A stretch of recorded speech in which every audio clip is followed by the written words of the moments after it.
Hey everyone, Croops here from the whole Box and Dice Magic the Gathering new set Ixalan.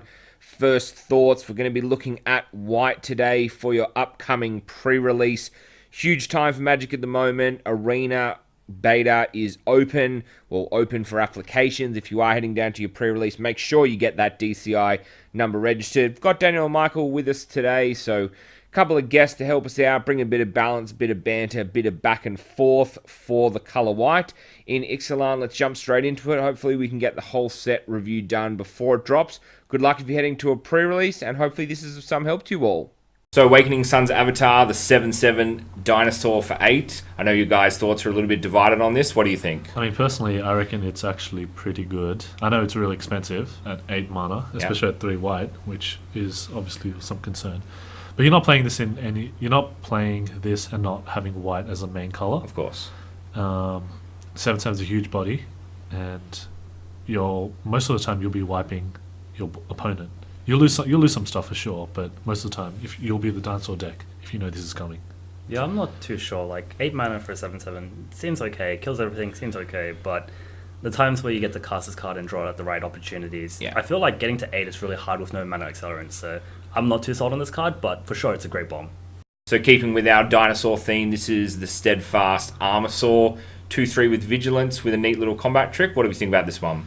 Man, I think this card is pretty amazing. 1 and a white to tap it, deal damage equal to its toughness. So at minimum, you're dealing 3 damage to any creature that it blocks or is blocking it. That's going to kill most things. Yeah. I mean, that's a built-in lightning strike. Yeah. In white. Yeah, in white. And uncommon as well, so like not too hard to see you'll this see card. it. Yeah. You see it as much as lightning strike. If you put on combat tricks, you could do even more. Sure. So, like, I don't know how you can even block this most of the time. Sure. So this one would be picked towards obviously the front of the back. Yeah, I'd be happy to take this first pick a lot of the time. Yeah. Yeah, no disagreements. Yeah, it's a solid pick. Dinosaurs in the Sky now, Imperial Aerosaur, neat little evasion on this body. What do we think? I think the card is pretty sweet. If there is a Boros aggro deck, this card itself, it's got a built-in kind of Gustwalker ability here. Yeah. So that's pretty sweet. Like, I mean, it gives something else evasion. If you have a big dinosaur on the ground, you can cast this late, swing in for big damage, and even by itself, a 3/3 flyer, it ends the game pretty quick. Yeah, after like casting 3/3s for 5, this one's actually pretty insane. Yeah, you'd pay 4 mana for a 3/3 flyer anyway, right? Yeah, just even by without itself, the end of the battlefield trigger. Bellowing Aegisaur. When I first saw this, I misread this card, I must admit. I thought it was just itself, but being able to put a +1/+1 counter across your whole board, excellent for the wide strategy. Even if you're not in dinosaurs and you're playing vampires with the tokens, it's going to be relevant. I really like this card. I think this will see a lot of play in Ixalan. I agree. I think it's pretty good. I think you have to remember that it's each other creature, so not itself. So if you did 5 damage to this, it would die. Sure. But it is, I think it's pretty sick. You go wide with this. You want to go wide, and yeah. Not much to add. Even if you're not going too wide, like just getting +1/+1 counters on your second or third creature is just amazing. Glorifier of Dusk, I know we all think this one is an absolute bomb. Not an ability that we've seen for probably a while in Limited or even in Standard, obviously. The Vampire Soldier, 4/4, and what you're paying 4 to effectively do, 4 damage, almost unblockable in the air, and you get to keep it up with Vigilance. I think this will be a very interesting card in the Ixalan Limited environment. I mean, it's really good because it gives you choice, and choice is always good. Like, if they've got blockers on the ground, you can give it flying. If their creatures are too small, you just give Vigilance, not a big deal. I think this card's quite good. I don't know about a first pick, but yeah, this is definitely a game winner. People will lose heaps of games to this card just because you can't block it. Not much else to add. I mean, it's just a solid body with a solid ability. Kinjali Sunwing. Creatures your opponents control enter the battlefield tapped. It's kind of like a lighter version of like Thalia in dinosaur form. It's a rare. What do we think about this card? I think this card's really good. Yeah. I mean, flying 2/3 body for 3 is amazing. I feel like it's better than Thalia because it's a 2/3. Doesn't die as easily in combat. But yeah, being able to disrupt your opponent on the play or even on the draw is just really good. For sure. Anything that brings your opponent's stuff in tapped, that gives you, essentially puts them back a turn. So it's pretty good. And obviously Dinosaur as well, so if you can get that added tribal bonus, then that's just some more upside for this card. Emissary of the Sunrise, moving away from the dinos back to the humans. It's the first striker 2-1. When it enters the battlefield, it explores. This is the first we're seeing of the explore mechanic. Reveal the top card of your library, put that card into your hand if it's a land. Otherwise, put a +1/+1 counter on this creature, then put the card back or put it into your graveyard. 3 mana, what do we think?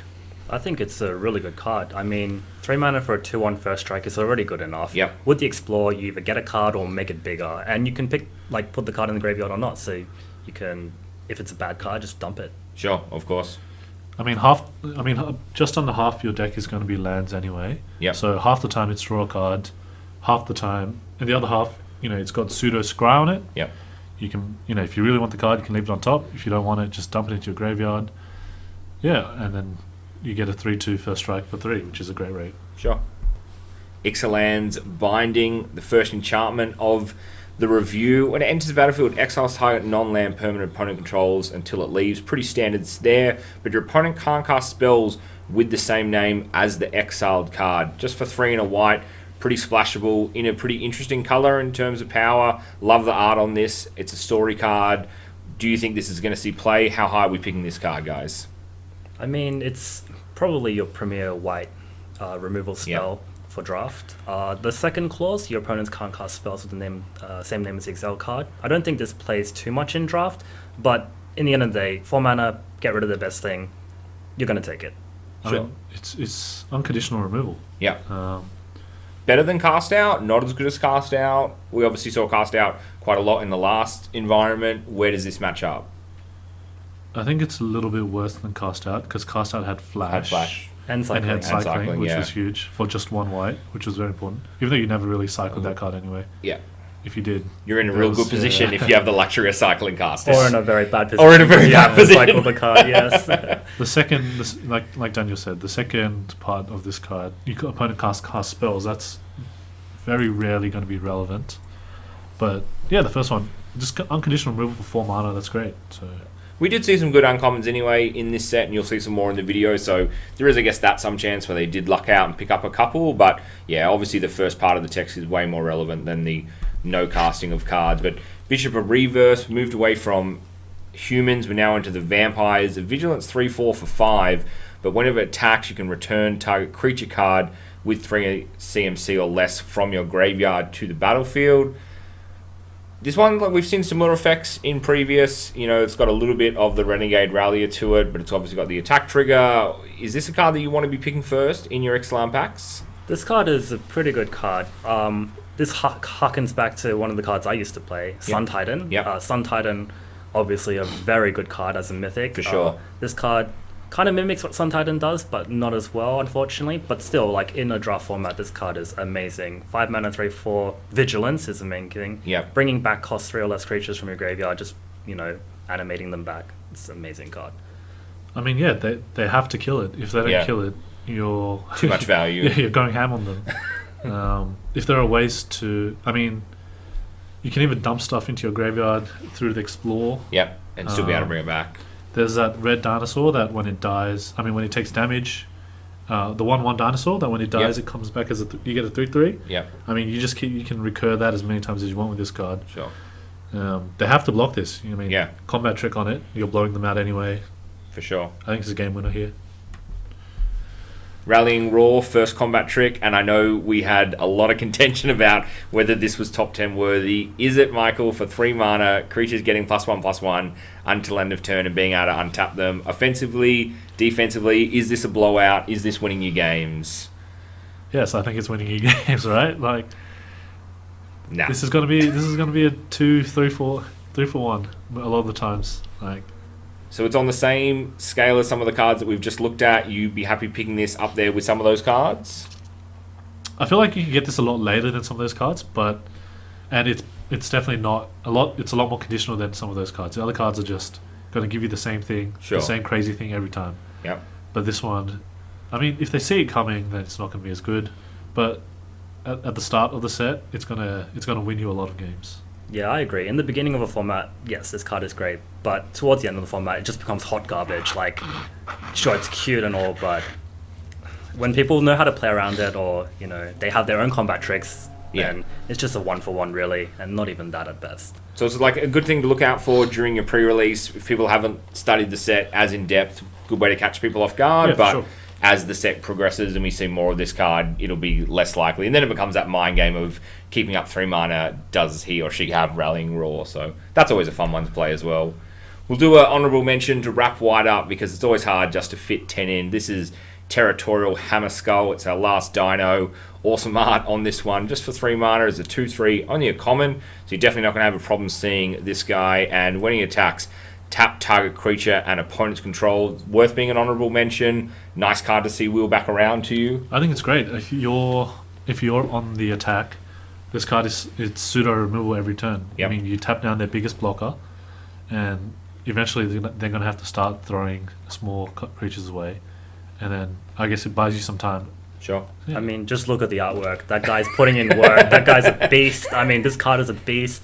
Just this guy's hit the home run. Yeah, I'm glad we could find a slot for this one. So, interesting to see. So, what are our thoughts in white? You know, there's obviously a bit of dinosaur synergy in this color. Vampires are also in white as well. There's some interesting pieces of removal. Is white a color that you think is going to see a main, the main color that you want to be drafting in Ixalan? Is this going to be a really good support color? The fact that it can go into 2 tribes definitely opens up a lot of avenues for white. What are our thoughts?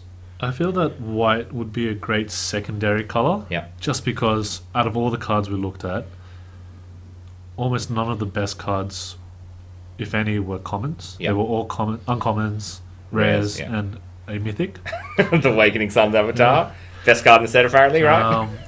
So usually the strongest colors have the strongest commons. Yeah. So if you hit a few big uncommons here, you got to be pretty lucky for that. Sure. But Having only one Yeah. one common in the top 10 honourable mentions means that probably better off support. yeah, I mean, you've got splashable stuff. You've got the splashable removal. Yeah, Some of the dinosaurs are quite splashable if you want. sure. Combat Trick was only 1 white as Yeah, well. one white as well. So that's splashable, and especially if you're in another color, like no one is going to see that coming. Sure. Yeah, I think white would be a great support color, but I don't know about having like a more wide focused deck. Sure. Yeah, definitely. Unless synergistic strategies like vampire clerics become more prominent throughout the format, this does look like a very subpar color. Even as a support color, I feel like it's kind of weak. So if you had like a tier 1 color, which is your primary color, tier Yep. 2, this would sit between tier 2 and 3 as your third color / splash color. Yeah, I think I'm probably a bit closer to Daniel than Michael on this one as well. I think white could be a very strong support colour, but some of the bombs are great to see them. But if you're not seeing these cards, I'm not sure how easy it's going to be to work white into your decks. So a huge thank you to Michael and Daniel for lending their thoughts and opinion. Good to see a little bit of banter. Obviously, some of us think certain cards are better than others. Hopefully you've enjoyed the video, guys and girls. If you have, hit the thumbs up button. We will try and get the rest of it out before Ixalan drops. Probably look at doing a couple of the colours. Might fit the multicolored gold cards in there just to break it all up. And probably finish off with the artifacts and the lands. I've been Coops. This is the whole box and dice. Huge thank you again to our guests. Good luck at your upcoming pre-release for Ixalan. Peace.